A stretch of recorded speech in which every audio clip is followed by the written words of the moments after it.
টি-20 ক্রিকেটে আরব আমিরাতকে রীতিমতো উড়িয়ে দেওয়ার কথা ছিল বাংলাদেশ দলের, কিন্তু বাস্তবতা মানে মাঠের লড়াইয়ে আমরা অন্য একটা বাংলাদেশ দলকে দেখতে পেয়েছি, যারা কিনা এই গত ডিসেম্বরেও দেখেন, যারা ওয়েস্ট ইন্ডিজ সফরে গিয়ে ওয়েস্ট ইন্ডিজের মতো দলকে 3টা টি-20 ম্যাচে হারিয়েছিল, মানে হোয়াইট ওয়াশ করেছিল।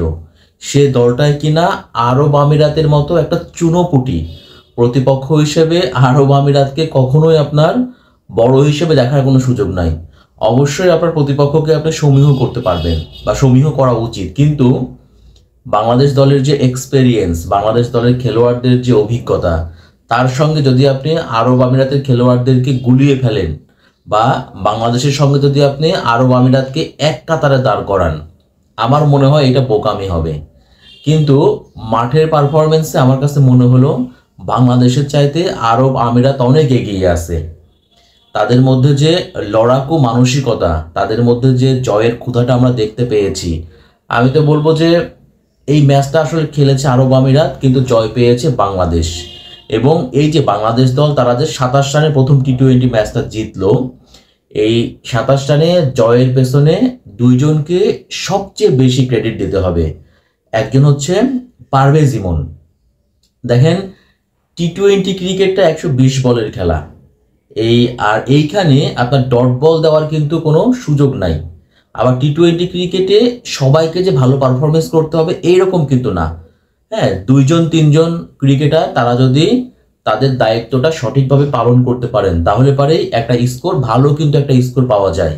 তো বাংলাদেশের ক্ষেত্রে আমরা দেখলাম বাংলাদেশের ব্যাটসম্যানরা আসলে আরব আমিরাতের যে বোলিং ডিপার্টমেন্ট, আপনার কাছে কি মনে হয় যে অনেক ধারালো বোলিং ডিপার্টমেন্ট, অনেক শক্তিশালী বোলিং ডিপার্টমেন্ট তাদের? কোনোভাবেই কিন্তু না। ঠিক তাদের সামনেও আমরা রান করলাম কত? 191, 7 উইকেটে। যদিও আমাদের স্কোরটা 200+ হতে পারতো, হওয়ার কথা ছিল, আমাদের রানের যে ফ্লো ছিল, কিন্তু শেষ দিকে গিয়ে আমরা পারিনি। তার চেয়েও যেটা সবচেয়ে চোখে লেগেছে সে ব্যাপারটা হচ্ছে এক পারভেজ ইমন ছাড়া ওইরকম টি-20 সুলভে দায়িত্ব নিয়ে আর কোনো ব্যাটসম্যান ব্যাটিং করতে পারেনি। পারভেজ ইমন কি করেছেন সেটা আপনাদেরকে আসলে নতুন করে বলার কোনো কিছু নাই, সবাই আপনারা দেখেছেন। বাংলাদেশের দ্বিতীয় ব্যাটসম্যান হিসেবে, মানে তামিম ইকবাল পরে, তামিম ইকবাল 2016 সালে বিশ্বকাপের ম্যাচে ওমানের বিপক্ষে সেঞ্চুরি করেছিলেন। 9 বছর পরে, অর্থাৎ 16 পরে এসে পারভেজ ইমন তিনি এবার দ্বিতীয় ব্যাটসম্যান হিসেবে সেঞ্চুরি করলেন, এবং সেটাও কিনা তার মাত্র 8 নম্বর ম্যাচে এসে, যার কিনা আগের 7টা ম্যাচে কোনো 50 পর্যন্ত নাই। সে পারভেজ ইমন তিনি 53 বলে সেঞ্চুরি করেছেন, 28 বলে 50 করার পরে 53 বলে সেঞ্চুরি করেছেন, এবং 54 নম্বর বলে তিনি আউট হয়েছেন। আর পারভেজ ইমনের স্ট্রাইক রেট ছিল 185, 5টা 4 মেরেছিলেন, 9টা ছক্কা মেরেছিলেন। এখন দেখেন বাংলাদেশের এই 191 রানের ইনিংসে এই পারভেজ ইমনের রান ছাড়া, মানে পারভেজ ইমনের 100 রান ছাড়া ওই রকম আর কিন্তু কারো কোনো সংগ্রহ নাই। দ্বিতীয় সর্বোচ্চ রান কত জানেন? দ্বিতীয় সর্বোচ্চ রান হচ্ছে 20 রান, এবং সেটা করেছেন তাওহিদ হৃদয়। এরপরে জাকের আলী অনিক, তিনি করেছেন 13, লিটন দাস 11 এবং তানজিদ তামিম করেছেন 10 রান। এই হচ্ছে বাংলাদেশের ইনিংস। তার মানে যদি কোনোভাবে পারভেজ ইমন ফ্লপ যেতেন বা ক্লিক করতে না পারতেন বা 3 অঙ্ক ছুঁতে না পারতেন, তাহলে বাংলাদেশের স্কোরটা কত হতো? যদি বাংলাদেশ এখানে 150, 160 বা 170 রান করতো, তাহলে কিন্তু এই ম্যাচ বাংলাদেশের জেতার কোনো সুযোগ ছিল না। আমরা এর আগে এখানকার যে পরিসংখ্যানটা দেখেছিলাম শারজাহ স্টেডিয়ামে, 215 ছিল সর্বোচ্চ রান, এবং এখানকার উইকেটে এটা সত্য যে 170 থেকে 80 ফাইটিং স্কোর। বাট বাংলাদেশের ব্যাটসম্যানরা যেভাবে শুরু করেছিলেন, মানে বাংলাদেশ যেভাবে শুরু করেছিল, তাতে বাংলাদেশের এই রানটা 200+ হতো, 215, 220 হতে পারতো। আবার দেখেন, ওদের যদি কথা বলি আমি, আরব আমিরাতের কথা যদি বলি আমি, যেখানে আমরা বলছিলাম এখানে 170 থেকে 80 হচ্ছে ফাইটিং স্কোর, বাট আরব আমিরাত প্রথম দিকে তারা যেভাবে ভাই ব্যাটিং করেছে, আমার কাছে মনে হয়েছে বাংলাদেশের বোলারদের তারা মানে পাড়ার বোলার বানিয়ে ফেলেছিল রীতিমতো। তারা কিন্তু খুবই উড়ন্ত সূচনা করেছিলেন, এবং বললাম না যে বাংলাদেশের ব্যাটসম্যানদের মধ্যে সর্বোচ্চ 100 রান করেছেন পারভেজ ইমন, দ্বিতীয় সর্বোচ্চ 20 রান তাওহিদ হৃদয়। এরপরে তো বললামই জাকের আলী 13, লিটন দাস 11, তানজিদ তামিম 10। আর ওদের ক্ষেত্রে আপনি দেখেন ওদের 3টা ব্যাটসম্যানের নাম বিশেষভাবে আপনাকে বলতে হবে ওয়াসিম তো 50 করেছেন, 54 রান করেছেন সর্বোচ্চ। এছাড়া রাহুল চোপড়া এবং আর একজন আসিফ। ভাই আসিফের ব্যাটিং যারা দেখেছেন, আমার তো মনে হয় যে আসিফকেও একটা টি-20 প্যাকেজ বলতে হবে। টি-20তে যেরকম ব্যাটিং করা দরকার, একজন হার্ড হিটার ব্যাটসম্যান, ভয়ডরিনভাবে তিনি ব্যাটিং করেছেন। একবার দেখলাম যে মানে এই 3 জন ব্যাটসম্যান, আমাদের যেখানে ইমন করেন সেঞ্চুরি, আর সেখানে ওদের 3টা ব্যাটসম্যানকে দায়িত্ব নিয়ে ব্যাটিং করছিলেন।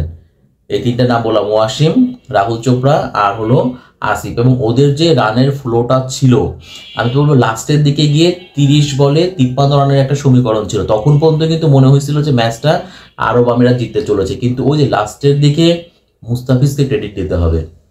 মুস্তাফিজ তিনি লাস্টের 2টা ওভারে 7 রান দিয়েছেন, এক ওভারে 4 রান, এক ওভারে 3 রান। এবং এই 7 রান দেওয়ার কারণেই আসলে ম্যাচটা বাংলাদেশের নিয়ন্ত্রণে চলে আসছে এবং 191 রান তাড়া করতে গিয়ে সংযুক্ত আরব আমিরাত শেষ পর্যন্ত 164 রানে অল আউট হয়েছে বা গুটিয়ে গেছে, এবং তাতেই কিনা বাংলাদেশ 27 রানে ম্যাচটা জিতে মান সম্মানটা বাঁচাইছে। এখন দেখেন, বাংলাদেশ দল 2006 সাল থেকে টি-20 ম্যাচ খেলছে, আর এই আরব আমিরাত তারা কত 13 বা 14 সাল থেকে টি-20 ম্যাচ খেলা শুরু করেছে। এই দলটার চাইতে মানে ম্যাচ খেলার অভিজ্ঞতায় যেমন বাংলাদেশ অনেক এগিয়ে আছে, তেমনি যদি আপনি টি-20 র্যাঙ্কিং দেখেন বাংলাদেশের অবস্থান 9, আর এই দলটার অবস্থান হচ্ছে 15 নম্বরে। আবার যদি আপনি খেলোয়াড়দের এক্সপেরিয়েন্স দেখেন, তারকা খ্যাতি দেখেন, তাহলে পারে বাংলাদেশের ধারের কাছেও থাকার কথা না আরব আমিরাতের খেলোয়াড়দের বা আরব আমিরাতের টিমকে। অথচ সে দলটাই শারজা স্টেডিয়ামে রীতিমতো নাকানে সুবানি খাইয়ে সারছে বাংলাদেশ দলকে। মানে বলতে হবে যে অল্পের জন্য বাংলাদেশ দল এই যাত্রায় রক্ষা পেয়েছে। তো এখানে অনেকে একটা কথা বলছিলেন যে টি-20 ক্রিকেটে নাকি ছোট দল বড় দল বলে কোনো কথা নাই, প্রত্যেক দলের নাকি সমান সমান। তাহলে পারে আমরা কি বলবো, বাংলাদেশ যখন অস্ট্রেলিয়া, ইংল্যান্ড, ইন্ডিয়ার সঙ্গে খেলে তখনও কি আমরা সেম কথা বলবো যে অস্ট্রেলিয়া বাংলাদেশ সমান সমান? না, এরকমটা বলার কোনো সুযোগ নাই। টি-20 ক্রিকেটে অবশ্যই বড় দল এবং ছোট দল বলে কথা আছে। আপনি বললামই তো, প্রতিপক্ষকে আপনি সমীহ করতে পারেন, কোনো সমস্যা নাই, প্রতিপক্ষকে আপনি সমীহ করবেন। এখন অস্ট্রেলিয়া যখন বাংলাদেশের সঙ্গে খেলে, তারা কি বাংলাদেশকে তুচ্ছ-তাচ্ছিল্য করে? কখনোই কিন্তু করে না, তারা বাংলাদেশকে সমীহই করেন। কিন্তু মাঠের লড়াইয়ে আপনি দেখবেন 3 বিভাগে তারা দাপট দেখিয়ে জয় তুলে নেয়। মাঠে কিন্তু খেলার মধ্যে স্পষ্ট ব্যবধান কিন্তু দেখা যায়। আপনি ব্যাটসম্যানদের ব্যাটিং ডিপার্টমেন্ট বলেন, বোলিং ডিপার্টমেন্ট বলেন, ফিল্ডিং বলেন, তারা কিন্তু 3 বিভাগে দাপট দেখায়। অথচ উল্টো চিত্র আমরা দেখতে পাই বাংলাদেশের ক্ষেত্রে। যখন বাংলাদেশ তো প্রতিপক্ষকে সমীহ করে, কিন্তু যখন তারা মাঠে নামে তখন মনে হয় যে ওই সমান সমান আর কি। সেটা আরব আমিরাত হোক, আর তার চাইতে আরো নিচু ওমান হোক বা কাতার হোক, যে দলে হোক না কেন, হ্যাঁ, বাংলাদেশ মানে কারো সঙ্গেই আসলে ওই রকম ভাবে তাদের যে একটা পার্থক্য আছে, 2 দলের যে একটা ব্যবধান আছে, সেই ব্যবধানটা তারা কিন্তু মাঠে পারফরমেন্সে তৈরি করতে পারে না। এবং এই কারণেই যেই প্রতিপক্ষের সঙ্গে খেলুক না কেন, দেখবেন যে ম্যাচটা একটা টান টান একটা উত্তেজনা একটা তৈরি হয়। মানে এইটা যদি প্রতিপক্ষ অস্ট্রেলিয়ার সঙ্গে এরকম সিচুয়েশন হতো, হ্যাঁ, যে কখনো ম্যাচের পাল্লা বাংলাদেশের দিকে, কখনো অস্ট্রেলিয়ার দিকে, তাহলে পারে বলতাম ঠিক আছে, কোথায় অস্ট্রেলিয়া কোথায় বাংলাদেশ, বাংলাদেশ ফাইট দিয়েছে। কিন্তু এই অবস্থাটা যখন আরব আমিরাতের মতো র্যাঙ্কিংয়ের 15 নম্বর দলের সঙ্গে হয়, তখন আসলে একজন বাংলাদেশের ক্রিকেট সমর্থক হিসেবে এইগুলো মেনে নেওয়া খুবই কষ্টের কারণ হয়ে দাঁড়ায়। অন্তত এই আরব আমিরাতের মতো দলগুলোর বিপক্ষে বাংলাদেশ দল তারা দুর্দান্ত মানে দাপট দেখিয়ে তাদেরকে রীতিমতো গুড়িয়ে দিবে, বড় ব্যবধানের জয় পাবে, এবং তারা মাঠে দেখিয়ে দিবে যে আসলে যে বাংলাদেশ দল তাদের সাথে র্যাঙ্কিংয়ে অনেক উপরের দল, এবং 2 দলের মধ্যে অনেক পার্থক্য রয়েছে। আমরা কিন্তু এরকমটা সবসময় দেখতে চাই, যদিও আসলে ক্রিকেট সমর্থক হিসেবে সেই জিনিসটা আমাদের দেখা হয় না। বরঞ্চ বাংলাদেশ জিততে পারবে কিনা, বাংলাদেশ জিতবে তো, মানে এই যে একটা শ্বাসরুদ্ধকর পরিস্থিতি তারা যেন সবসময় তৈরি করতে অভ্যস্ত।